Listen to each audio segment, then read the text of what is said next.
Yesterday we left with a stira with in Rav Meir, because in our Mishnah, Rav Meir was machmir, and Rav Yossi, who he argued with, Suffolk Erev is kosher.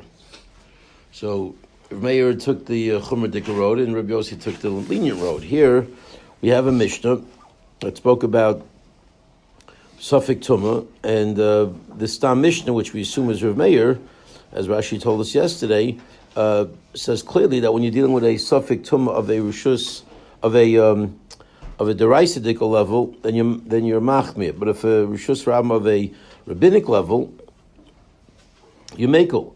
So and we went through a number of different scenarios as to what kind of Suffolk you might have. So did he go down? Maybe was the mikveh full or not? There are two mikvahs. Which one did he go into? Okay, Sveikatar. Rabbi Yossi was Matame. That's really where we left off. And so we actually also have a steer in Rabbi Yossi. We're just not going to deal with it right now. But just like Rav Meir is problematic in his flip-flop, so too Rabbi Yossi is problematic because he also flip-flops from the Mishnah to this Mishnah, from our Mishnah to this Mishnah. So, how are we going to deal with this? So, smack in the middle of the page there. Kasav Rav Meir, Tchumen Deraisa Ninu. The answer is that Rav Meir holds Tchumen is Deraisa. In which case, we're not dealing any longer with a rabbinic question. We're dealing with a Deraisa question. And the Sveika Deraisa L'Chumen Rashi says, about a third of the way down, that once you're dealing with a Deraisa issue, Rav Meir is be consistent in what he said in the Mishnah by Mikvah, that when it was a Deraisa question, you're Machmir. Here too, Tchumen is Deraisa, and therefore you're Machmir. Really? Says the Gemara of Rav Meir, Tchumen Deraisa? Does Rav Meir indeed hold that Tchumen is Deraisa? V'tanan, emen yochel avliyo bezu, Rav Yossi d'stoy bar yana mishum Rav Meir, shemati mishum kadrim baharim.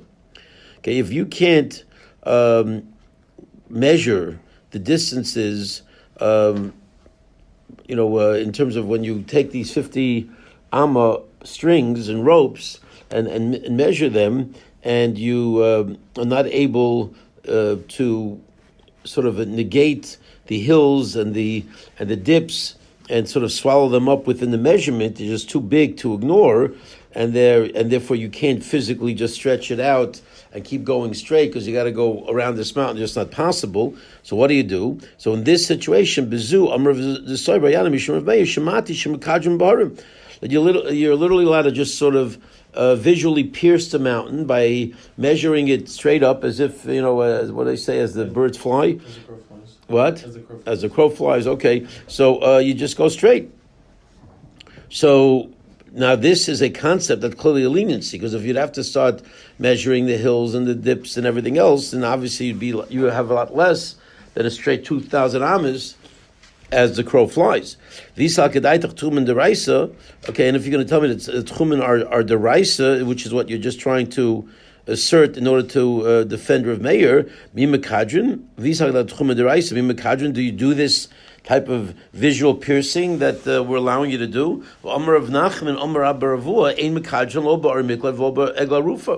Okay, when you're measuring out the Ori Miklat, the place of refuge where people can run to, and that has measurements in terms of its borders, and so too the Egla Rufa, we know you have to measure out which is the closest town to the corpse, which we learn about at the end of Shoftim. So you have to measure it straight up. No games, no approximations, no estimations. You don't do the Makadrin. You got to measure it out with the hills and everything else. Why? Because they are of a Torah source, and as a Torah issue, you can't play these kind of games. So how in the world can you tell me that that Tchumen is Deraisa when Tchumen, Rav Meir said, allows you to do Makadrin? They allow you to do the piercing.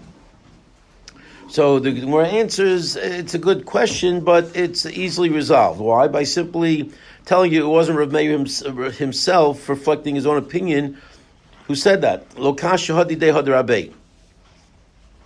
One is his own opinion, which is namely Tchumen is deraisa, and Hadar Rabbi and the leniency which we said about measuring the Tchum of doing Mekadrin is his Rebbe.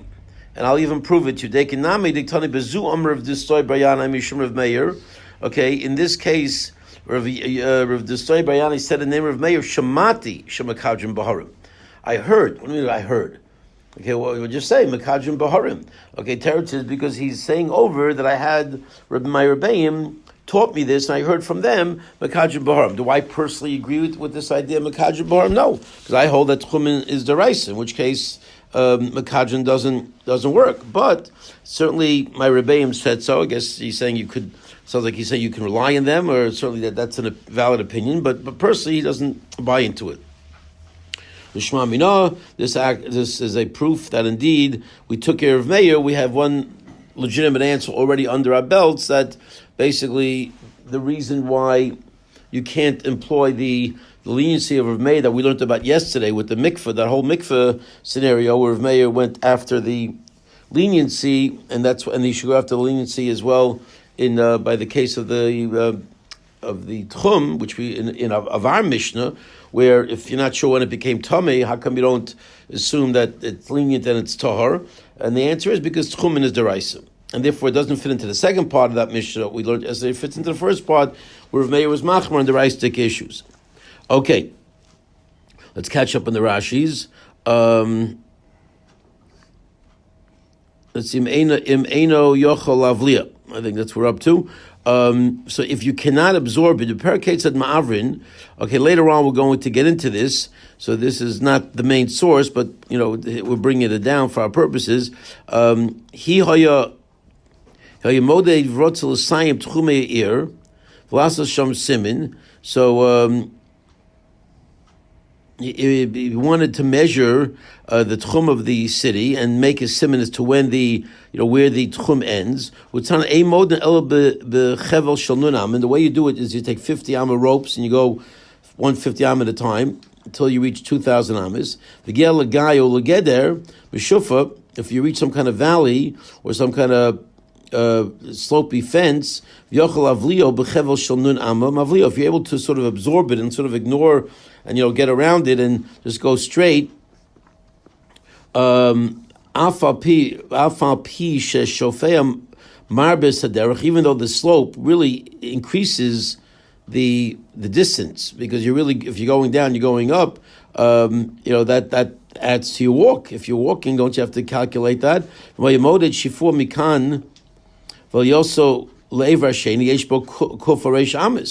Okay, and if you really were to measure the dip and the rise back and forth, you'd have 200 amas. You wouldn't have 50. So straight across, you have a rope 50 amas. But in terms of actual walking, you're going to go down and up.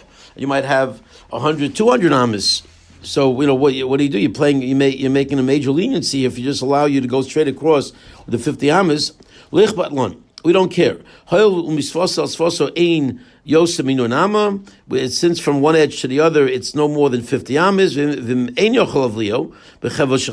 if you can't absorb it into that 50 amma rope, because it simply doesn't work, it's not practical, so then, Bezu Amar of Dostoi, next Rashi, Bar Rav Yana, Mishum of Meir, Shamati, Shemakadrim Baharim.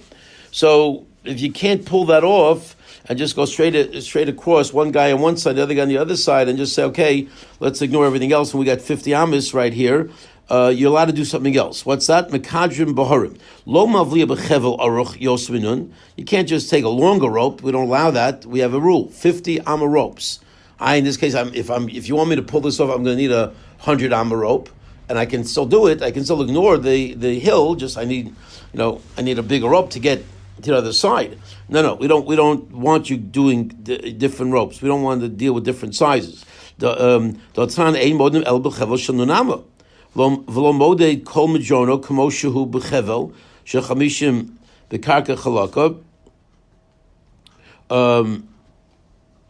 And you also don't measure the entire slope as is with a 50 amma rope in the karka. It's a little bays. Where are you? Kikarka, right? Kikarka chalaka. Okay, that helps. Okay, and you don't measure the 50 am rope also as if it was smooth. I guess it means you don't have to just go down into the thing. Even though I love to go straight across, but I can't. So now I have to treat it like it's flat land. I think that's what he means. He says the ikar chumrat fei, which would be too big of a chumrah because it'll end up with a lot more. You have a lot more place to walk if you calculate that slope and you treat it like was regular walking place. El moda b'chavalim ketanim shel arba amos, but rather what you do is you measure with small ropes of 4 amos.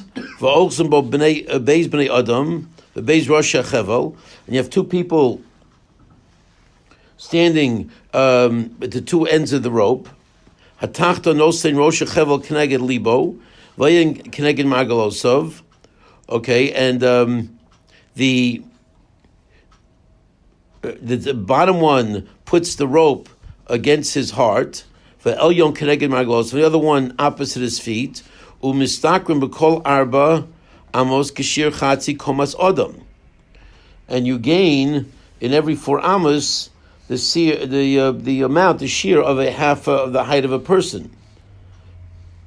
Velosha Makadrin Kabon Nokvin. The Mashra Mida Sahar Kiluhu Nokov B'mokom Maimid Ragle Elyon. Okay, and the reason why it's called Makadrin, I mean, it's a complicated system, bottom line, but basically you're measuring it out as straight as it could be. So in other words, if it's a slope and he's down below and his feet are here and his head is going to be here, even though his feet are really much, so it's going to, basically trying to negate the slope as much as possible by this 4 measurement. He said before you can't use different types of ropes. I guess we'll get to the Gemara later on. We'll see that obviously there is, and this, we made an allowance over here. So you're trying to basically negate the slope as much as possible by using this head to feet measurement that basically tries to make it as much a straight line as is possible under the circumstances. One second. Okay, I guess maybe there the math has worked out that you're gaining, because if you kept the slope as is, you really be out here. At least you're gaining half of a distance of a person, half of the height of a person for every 4 amos. So you are gaining a lot. The Lashon Makadrin is like you pierce, you make a hole, you make a piercing. The Mashra Midas Sahar, because you're equating or you're smoothing out the measurement of the mountain kiluhu nokah v'mokom ma'amid ragel elyon, because you're making it as if it was a straight path as much as possible, paralleling the place where people would walk, the upper person. And it comes out that his heart, where the rope is in the place where the feet of the other guy was, on the other side of the rope. And now when you put the rope against your feet, somehow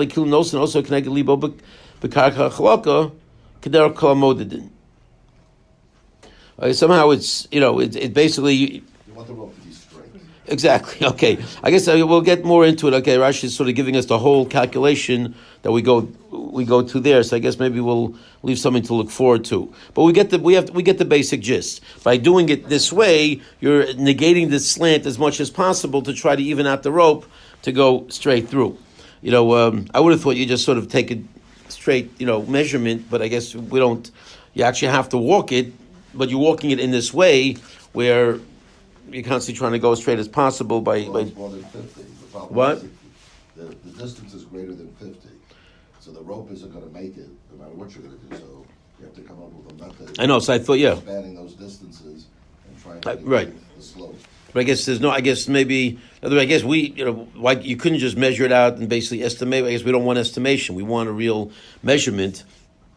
You could say you figure out, you look at the whole thing, what's the distance straight across, and you pierce it, but we don't want to do. Just the stam lets you visualize a 50 amos without an actual measurement that we're not buying into. So how do you do this without making it a big chumrah? We allow you to be mekadrin b'horim. But, okay, so while you can do this whole process, this whole difficult process, and we're making you do it for your own benefit. This way you have a lot more walking space than you would have had otherwise. If you calculate the slopes, you're really going to be limited. Okay, we don't want you to do that. However, so it's a big leniency, even though it's maybe a big pain, but it's a big leniency. On the other hand, if it's not a derabbanon dikkur situation, we're not going to allow you to do this. A mekadron, last narrow line of Rashi, a mekadron be'egla rufa. We're not going to allow you to do this piercing concept by negla rufa. When you want to measure the cities around the corpse, lay the ezihi krova mikulan, who is closer than the other one, who has to go through this whole process of bringing the elders out and throwing the heifer off the cliff and the whole spiel there. Lay the ezihi krova mikulan moded saharim v'sagayos kamoshein. There you got to measure the valleys and the mountains as they are. There's no piercing stuff going on in those situations. Yafapi shahamadron marbe. Even though the slope is going to make the measurement much longer, okay? Because one city might be physically, as the crows fly, closer to the corpse, but if you measure the other way and you can't measure slopes, but it's really much farther away. So actually, you'd rather be the one farther away. You don't want to be the one closer, but basically, it's not necessarily going to go after pure distance. You got to measure all the slopes and everything else. Right? You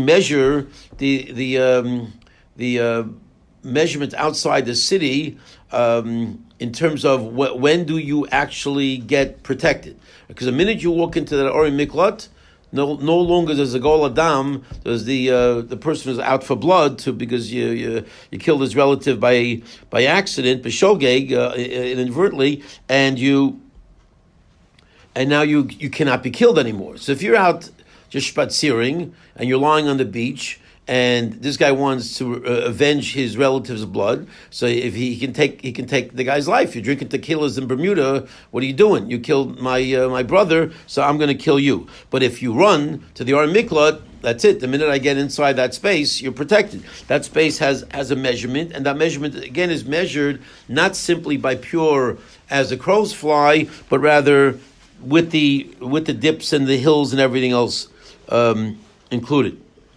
Again, I guess, in other words, what about measuring distances? I guess you got to go straight as possible. I guess you measure straight from the corpse or, outside the city. So, question, if you don't have make a circle around the city, some places are hilly and some places are not. So it seems like you'd have to actually, it would not be a smooth, straight circle. In some places it would be closer. The Ori Miklat would begin closer. Other places it would begin farther away, depending on whether or not it's a hilly area or not a hilly area. That's what it seems. Okay. But so how do you reconcile that? It does seem that he holds Tchum is not deraisa because he's allowing you to do this lenient method. And the answer is that it's one's him and one's his Rebbe. He holds taka it's deraisa. But the Rebbeim Shemati, next Rashi, Rebbeim Kamar Lei, V'Shemati.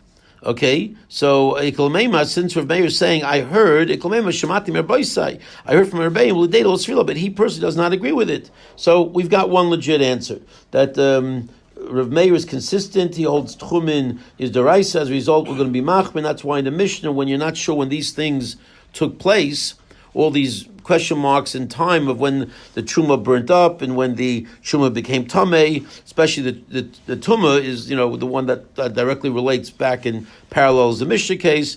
He's going to be machmir there because we're dealing with a deraisic issue. Okay, so let's proceed. One second. Yeah, we did that. So Varami deraisa. Okay, so I said, so you got out of that one, but I still have a problem. I'm still going to ask you a contradiction between one Rav Meir and another on a deraistic realm, because again, Rav Meir said that if you're not sure about when the tumah took place, we're going to machmir, or if the tumah took place at all, we're going to machmir and say you did not go to the mikveh, you did not immerse properly, and we're going to say your immersion is not valid. Okay, by deraisa, if it's a rabbinic issue, by those rabbinic tumas, we're going to say your immersion is valid. So now I'm going to ask you directly between one deraisa and another. The Tran, we learned in the Mishnah, Noga be'echad b'layla, a guy touches a friend of his at night, so they're sleeping on the same bed, and he touched his body sometime during the night. But you do not know if when you touched him middle of the night, was he alive or was he dead? But the next morning you get up, and much to your shock, you see that the guy next to you died. Okay, so you know you touched him, but at 6 a.m. he's dead. You touched him 3 o'clock in the morning. So did you touch a live person, in which case you're not tamei to the highest degree, or not? He says, let's see. Rav Meir mitavacham mitamin. So Rav Meir says you're tamei, and the Chacham say you're tamei. Rav Meir mitaher v'cham mitamin. Rav Meir says you're tahar, and the Chacham say you're tamei. Why? Shekol hatmeos kishas mitziyasan. Okay, because Rav Meir, who says Yitahar, the Chacham say Yitamei, all tumas are like you found it. So right now, I find him dead. So Chacham's opinion is that if you find him dead, you assume he was dead as far back as possible. Okay, and you make the guy Tamei. While Rav Meir, on the Raisik issue, makes the guy Tar. Isn't this guy, that guy in Aleph, Katuma? And he's in I assume he's in a building or something with a roof. And it's obviously the same room, in a bed. Yeah, okay, yeah, good question, but not this. Like all this that doesn't make any difference. Okay, that's if everything, like you said, is assumed that. It's camping out in the open. Yeah. And he has a bed on the campsite. Yeah. Well, even if you're on the floor, what's the difference? What's the difference? He's out there, and then the question: did you touch him or you not touch him? And there's nothing on top of you, or again, it doesn't say. Maybe you have to go learn there. But by a guy, there is no tumas all by a guy, right? Only by a Jew. So by a guy, you have to touch the mace to make him tamei. So if it was a guy, that also would be an issue. The same. Tamei from a non-Jew. If you touch him directly, if you touch a corpse directly, a non-Jew, you're tamei. Yeah. But the Ohel, the concept doesn't work only by a Jew. Let's see if Rashi will help us here. You touch a certain person. Rav Meir says, let's keep the chazaka to make you tar. The esmo chayhoya. This guy was alive yesterday. You know when you said goodnight, the guy was alive. So let's assume he was alive to the last possible moment. Alma b'seika deraisa. We see the doubt is deraisa because this is high level tumah. This is not a rabbinic tumah here. V'ke chazaka l'kula, and there's a chazaka that you can be lenient, saying that the guy was a cheskes chai, takes you to the last possible moment of life. Let's assume he died after 3 a.m. as opposed to before 3 a.m. Azra meya basa chazaka. Let's go after chazaka. Umasisa namin ezel basa chazaka. Okay, and let's say by the truma case, let's do the same thing. Right? One of the cases that truma became tamei. Let's assume that the truma became tamei at the last possible moment. It was tahor when you put it down. Now you're not sure whether it became tamei before Shabbos or after Shabbos. Let's assume it happened after Shabbos. And if it happened after Shabbos, the erev is good to go. Why is Rav Meir being machmir regarding the erev?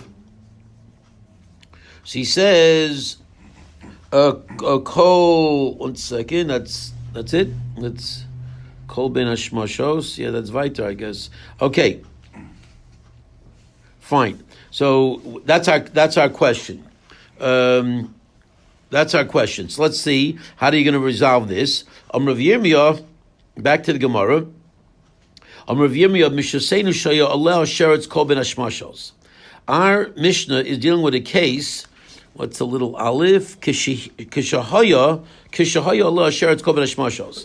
That there was a dead rodent, one of the 8 shrotzim that contaminate based on the Torah, defining which of the shrotzim have the ability to transmit tumah of a high level. So that sheretz was there the entire ben hashmashos. So there is no doubt as to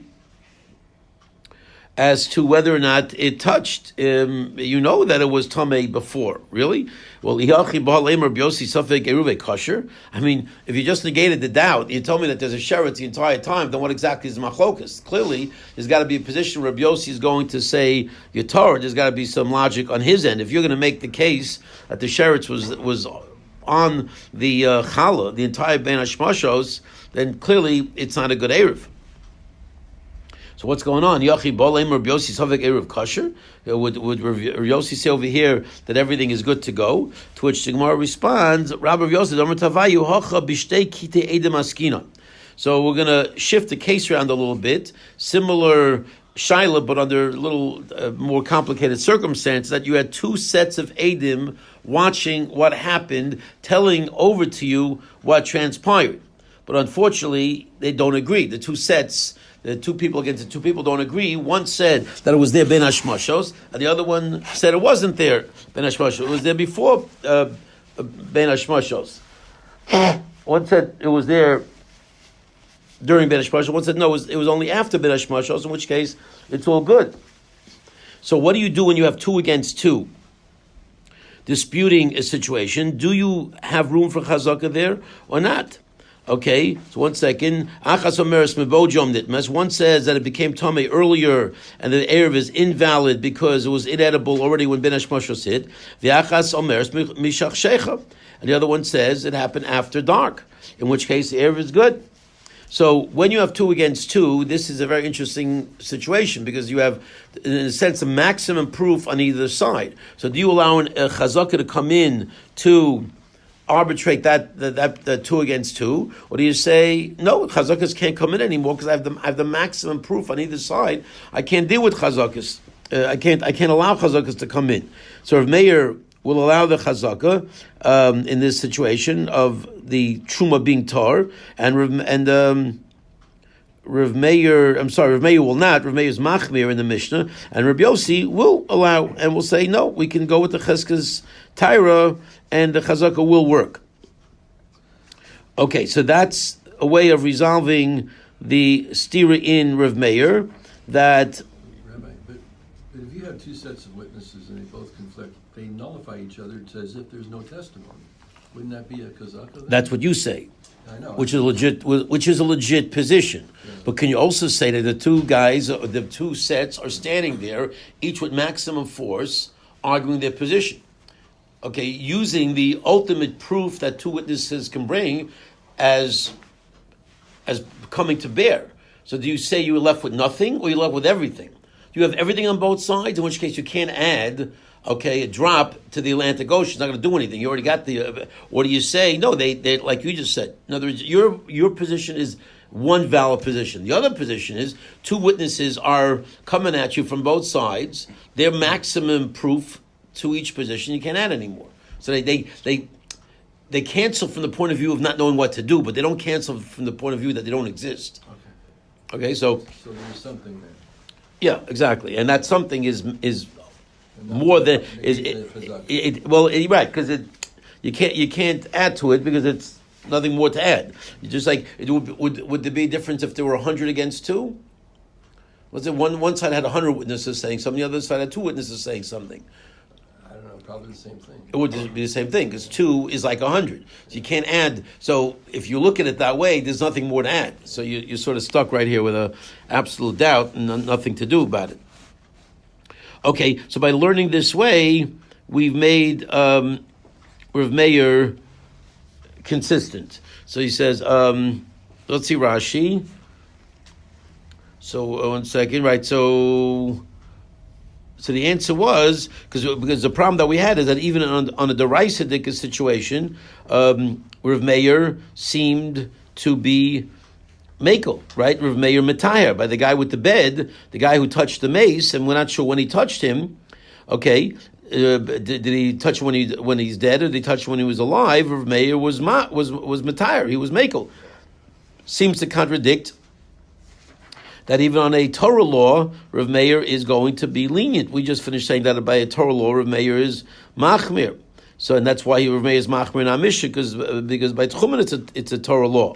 So what do you do here? It says here it's a trey situation, 2 against 2. So let's see here, Kol ben Hashmashos. So Rabba and Rav Yosef's answer was B'tchila ve'atzofo. Okay, that from the beginning to the end there was a sheretz on it. The vani itmin bojom, because in that situation, if the sheretz was there the entire time, it certainly became tomei earlier. The tchilas ben hashmashos me'erev Shabbosu, right? When does twilight begin? When does that dusk period begin? It begins at the end of the day. So if when Friday was leaving, you know there was a sheretz there, and that sheretz was there the entire time, there's nothing to talk about. We know that there's no erev. So, if that's the case, then how do you understand Rabbi Yossi? Rabbi Yossi would not make any sense. It certainly was Tomei Bibo Jom. Masis and Ketani Bibo Jom, Erev, Divrakol. Right? Rabbi Yossi would never argue in a case where we know for sure that it became Tomei Bibo Jom. So, why would he argue over here? So, Teretz is Rabbi Yosef come here to now explain what is being proposed is not clearly Rabbi Yossi just negates the reality. You can't do that. Teretz says there are 2 realities. You create 2 realities. You create reality based on one set of witnesses and another reality based on another set of witnesses. Achas omeres from Bojom, uba pligi pligi, and this is what they're arguing about. Rabbi Yossi savar uki trei bade trei. Rabbi Yossi wants to take the Gary Bregman approach. You take 2 against 2. V'kitruma cheskosa kamaisa. Now you can once you have 2 and 2 against 2 negating each other, the chazaka could come in and pass in the shayla. V'chi'ancha tar, and when you place it down, it was tar. So let's assume it was tar all the way through. Okay, that's Rabbi Yossi's position. Rav Meir savar. Rav Meir, on the other hand, says kivan the ikka kat the mafklei, and so this is what's going on in the mission. This is why Rav Meir takes a stricter approach by the Mishnah, right? He's explaining our Mishnah this way. Right? Rav Meir says, "Akivan deika kat the mafkale michaskei b'sveika deraisa law zina bas chazaka." Because since there's already a pair of witnesses that negate the chazaka and take it out of its chazaka because they supply the ultimate testimony, they can't get stronger than them, then you no longer go after chazaka. But in the case where the guy touched the guy during the nighttime, then kat motziasa michaskoso, where there are no witnesses there taking him out of the testimony, taking him out of the of his chazaka. You're allowed to put him on his chazaka all night long. Lo azinon. And you don't go after the way you find him, you go after the way he started. The lekalmema hashtahu demayis, where you can argue he died now, let's go back in time. Right? That's the conflicting types of chazakas. You can go after the chazaka mikara, the earlier chazaka saying what was continues, or you can go backward and say what now goes back in time. So Rav Meir decides to do the earlier one. You go back to the earlier time, and you say that earlier time continued throughout. And therefore, that's why Rav Meir says you're tar. In our case, he would say you're tamei.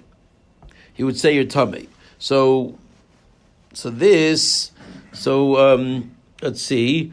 And so basically, generally you're saying that we're going to make you tahar if there's a chazaka. And what about the case earlier by the deraisa, by the tefillah case? But when it was deraisa, he said you're tamei. When it's drabanan, you're tahar. So in that case, you also have a chazaka. In that case, there's a cheskas. You have 2 chazakas. Okay, let's wait and see. Okay, but right now we're not really focusing on that big mission we learned yesterday. Right now we're focusing on the difference between the case over here by the where Rav Meir is makel, by the guy sleeping, with the other guy and touching him in the middle of the night, versus our Mishnah case, the case of our Mishnah with the Tchum. So by the Tchum, it's 2 against 2. You don't go after Chazaka, and here where there's no witnesses, you do go after Chazaka. Okay, so that's the Rab and Rav Yosef's approach, that they're disjointed cases. One case there are Eidim, the other case there are no Eidim. Comes along Rava, top of the page. Rava Amar, Rava says, Hasam trei chazaka lekule, v'cha chada chazaka lekula. So Rava has a different answer, and he wants to say a similar answer, but a little different details, is that there it's 2 chazakas lekula. Here's only 1 chazaka lekula in our Mishnah, and therefore we're not going to, you can't compare a case where we have 2 chazakas to 1. So what does that mean? Let's take a look at Rashi. Rava Amar gabe noga echad noga beechad nami afilu yeshnei kitei edim chalukos. I will propose to you, says Rava, that let's even the playing field. Both cases there are 2 witnesses. Okay, in the case of the guy sleeping with the other guy in the bed, there are 2 witnesses, and in the case of the truma with the tchum, also there are 2 witnesses conflicting about what happened. So why in one case you have a different result than the other case? So gabi noga be'echad nami afilu yeshnei kitei edim chalukos achas omeres kodem shnaga b'meis.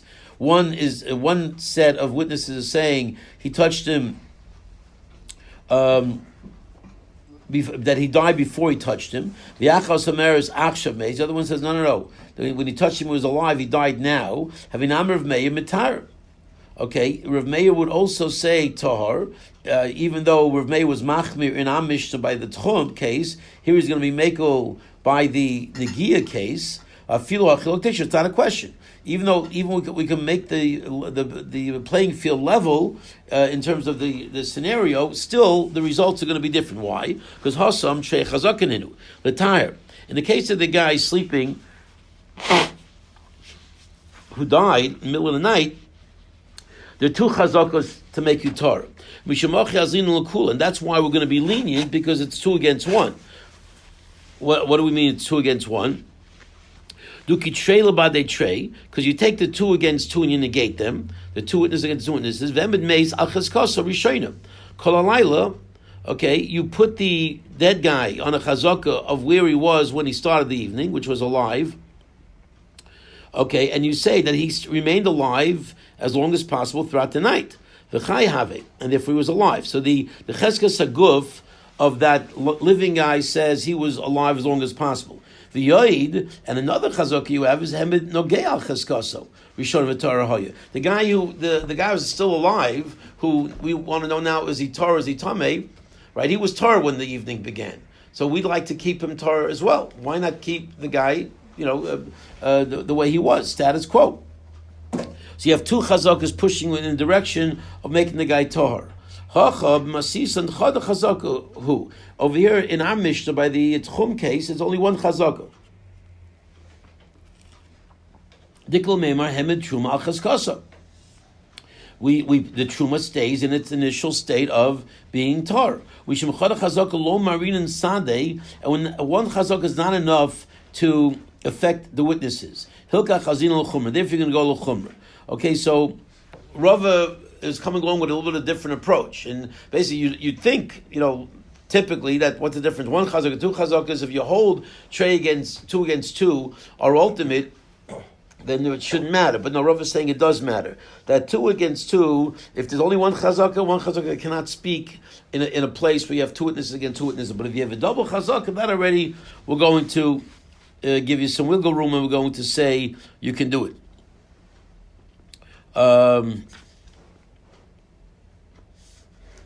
Okay.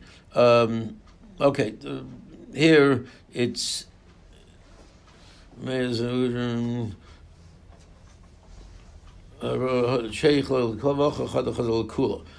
So again, so Meir is going to say by one chazaka you're going to be machmir, and by 2 chazakas saying it, you're going to be mekel. Okay, so that takes care of Meir. But now we also had another problem, which we held off on until we finished with Meir. The other problem was what do you do with Rabbi Yossi? Because Rabbi Yossi himself also contradicted himself in the sense that in our Mishnah he was Mekel, and yet in the Mishnah in our Mishnah by the mikveh he was Machmir, and we'll have to pick this up tomorrow.